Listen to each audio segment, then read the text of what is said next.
Thank you, everybody, for coming to the Aaron Torres Podcast YouTube page. I do have one quick favor before we get to the video that you came here for, and that is very simply this. You see that little red subscribe button below this video? Go ahead, smash that subscribe button. It really does help me. It really does help this channel grow and my audience grow. So go ahead and hit that red subscribe button. And now, here is the video that you came here for.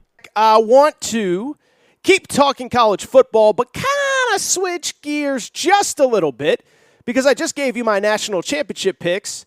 And what I want to do now is focus on the Heisman Trophy. It's always a fun conversation, fun thing to talk about this time of year. And I'm ready to give you my official Heisman pick, and it's a little bit different than I think most people that you're going to see, maybe different than everybody that you're going to see. But I think when you hear who I have, hear the logic behind it, it is going to make a ton of sense, or I think it'll at least make sense. I'm not saying you should go bet it yourself. I'm just saying that I think it'll make a ton of sense. First of all, I think anybody who follows this kind of stuff knows that in any particular order, the top three is almost universal. C.J. Stroud, Ohio State quarterback, is number one. Bryce Young, the reigning winner of the Heisman, Alabama quarterback, in at number two. Obviously, you can make the argument that he should be the favorite. And number three is Caleb Williams, quarterback at USC.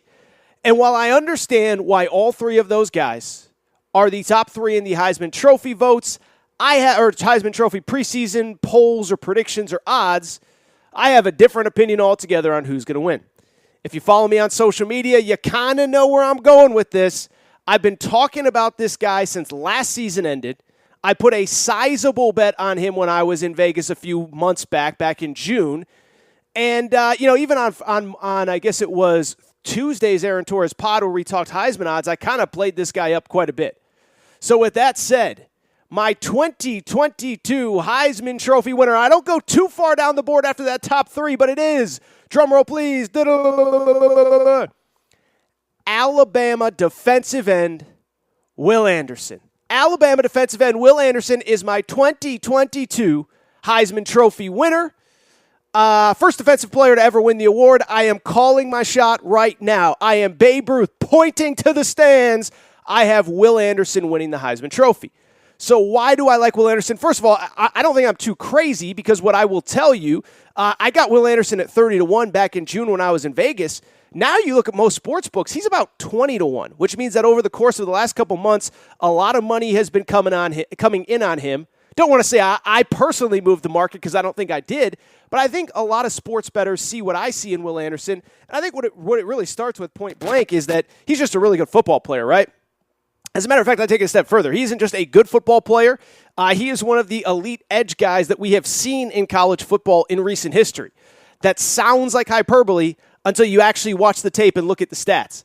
Last year, his stats were just video game-like, okay? So he finished with 33.5 tackles for loss last year. 33.5 tackles for loss for the University of Alabama.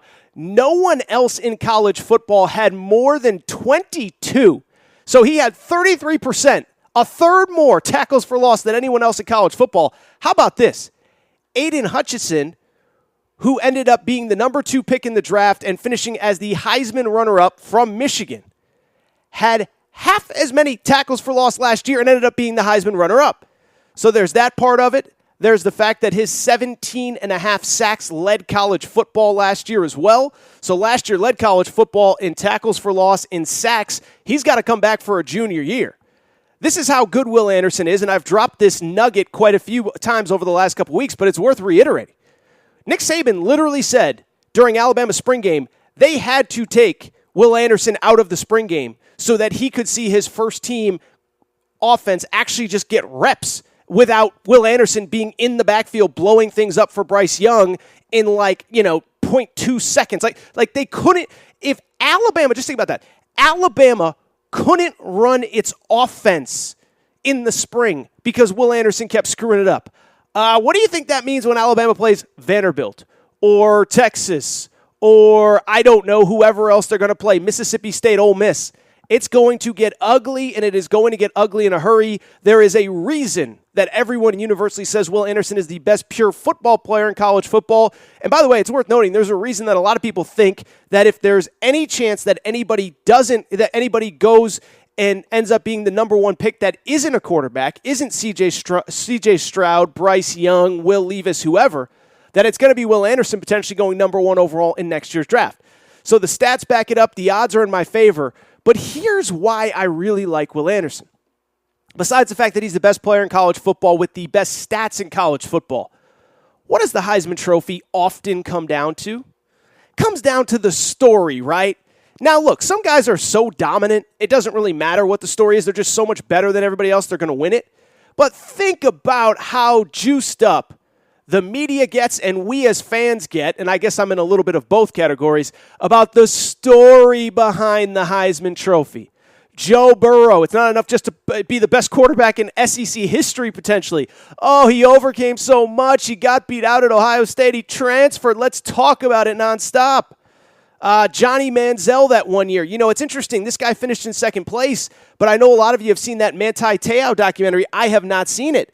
But that was a big part of the Manti Te'o deal, right? Was the story, was the situation off the field, was that he's at Notre Dame, that he's a defensive player.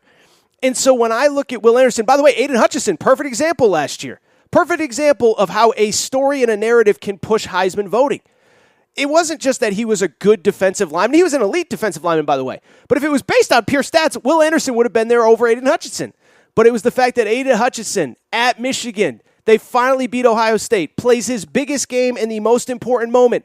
And then, oh, by the way, on top of all that, he manifested it and he visualized beating Ohio State and he came back for another year to do this.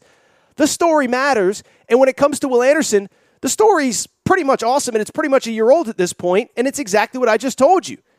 Go back to last December. And if you're not an Alabama fan, you might not know this. There was big anger out of the Alabama fan base. Not that Will Anderson didn't win the award. Obviously, Bryce Young, his teammate, won it. But there were a lot of people that sat there and said, how did this guy not even get an invite to New York? Again, his numbers comically eclipsed Aiden Hutchinson. He's the runner-up. How does Will Anderson not even get an invite? So we've kind of had that momentum for the last year. And imagine if he's putting up the same stats midway through this year. Oh, it's going to be snubbed last year, overcame it, came back for another year. You know, Will Anderson has kind of an interesting background. He actually refused to take NIL money at this time last year, wanted to focus completely on football. You know, that 72-year-old Heisman voter up in North Dakota is going to love that story.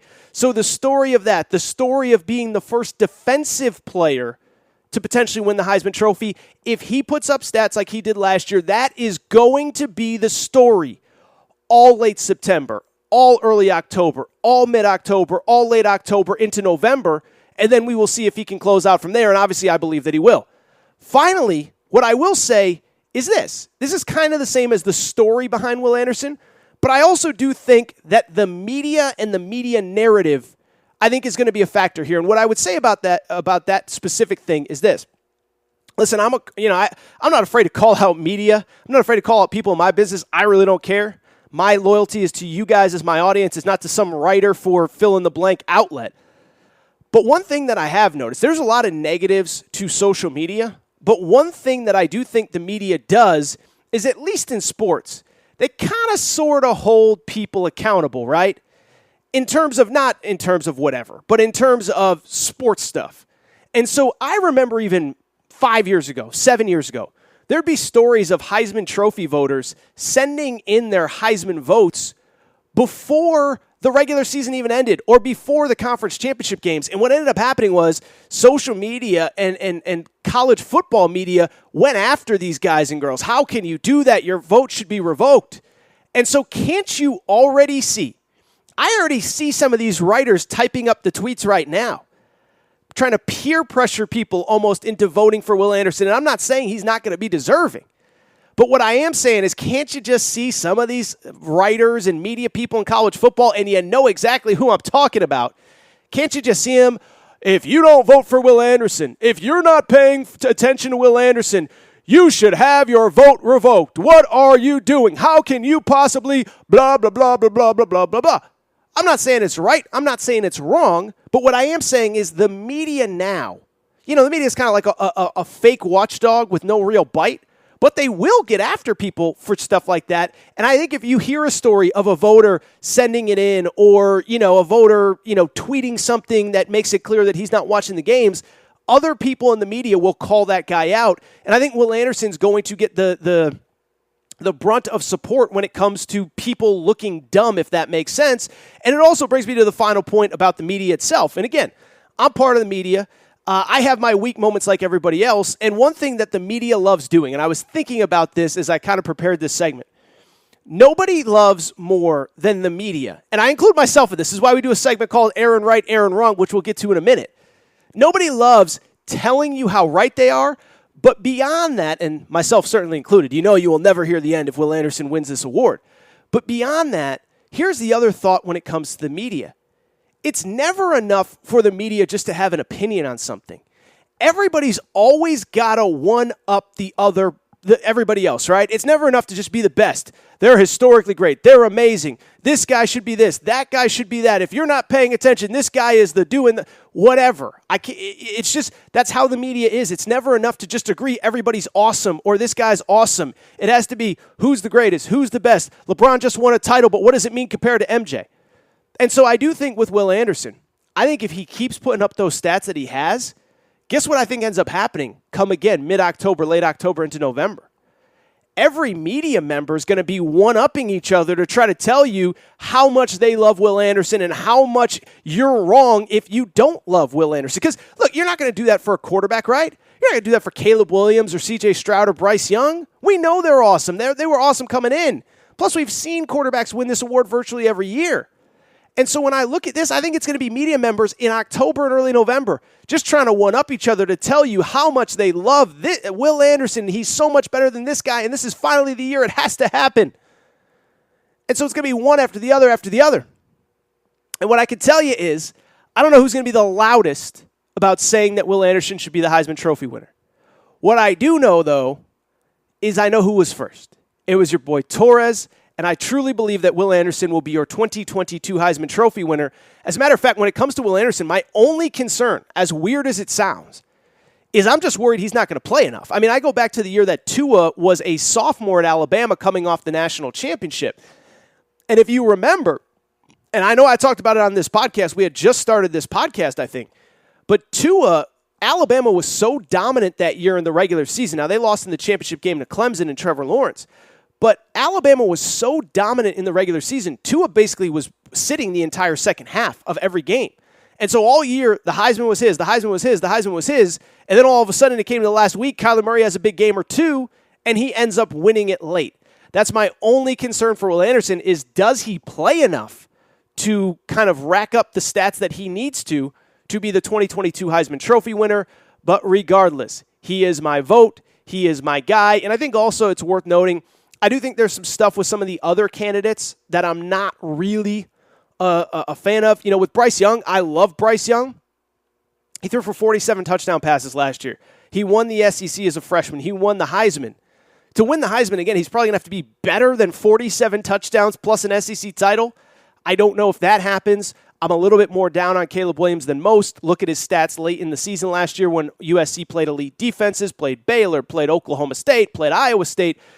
But Will Anderson is, in my opinion, your 2022 Heisman Trophy winner. Remember where you heard it first. Torres told you. Will Anderson, your 2022 Heisman Trophy winner. All right, that's what I would do. Take a quick break.